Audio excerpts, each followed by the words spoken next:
आम्ही आलो इथं आलो तर तिथं सागरवनमध्ये एक सुंदर जेवण दिलं आणि आपण तुम्ही पाहिलं तर की सगळेच लोक झाडावर प्रेम करणारी मंडळी आपण आहात.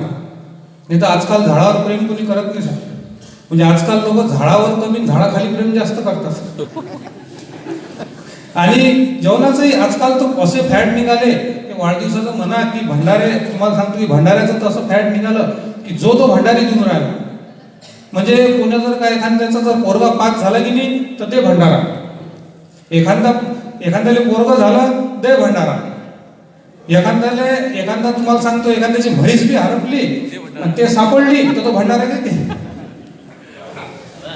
एखाद्याची बायको हरपली आणि ते सापडलीच नाही दे भंडारा.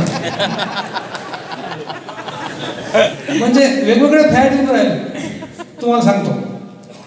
तर कसं आहे की हास्य विनोदी पिंड आहे आणि कोणत्या कवीनं म्हटलेलं आहे की बा दे जीवना तुझ्या वेदना मला रे, दे जीवना तुझ्या वेदना मला रे, त्याचे करून देतो साधने तुला रे.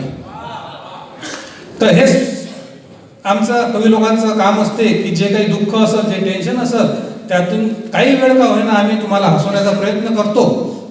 आणि जास्त हास्यविनोदी पिंड आहे असं जास्त मी झडी पाण्यासारखा बोर करत नाही.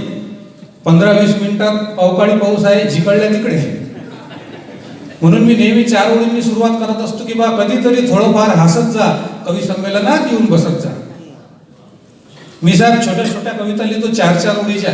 मी 5वी ओळ कधीच लिहत नाही, कारण तेवढा आपला बजेट नाही. बजेट कोण काम करा माणसाने. एकदम तर अशी लंबी चौडी कविता लिहिली साहेब 10-12 कडव्याची. एका कार्यक्रमात म्हटली एक कडवं म्हटलं आणि असा आपल्या डाकुरे साहेबासारखा आयोजक उभा राहायला म्हणे भोंडे साहेब झालं म्हणे आता. तर म्हटलं काय झालं? नाही म्हणे तुम्हाला जेवढं मानधन दिलं होतं म्हणे, जेवढे तुम्हाला पैसे दिले ते म्हणे तेवढ्यात एवढंच बस झालं म्हणे. अरे म्हटलं याच्या पुढचं मी फुकट म्हणतो ना, याचे पैसे घेत नाही तुम्ही, काय टेन्शन घेता? नाही म्हणे म्हणूच नका म्हणे, तुमचे हात जोडतो म्हणे, पण जर म्हणसान म्हणे तर तुमच्या अंगावर पैसे फिरतील म्हणे.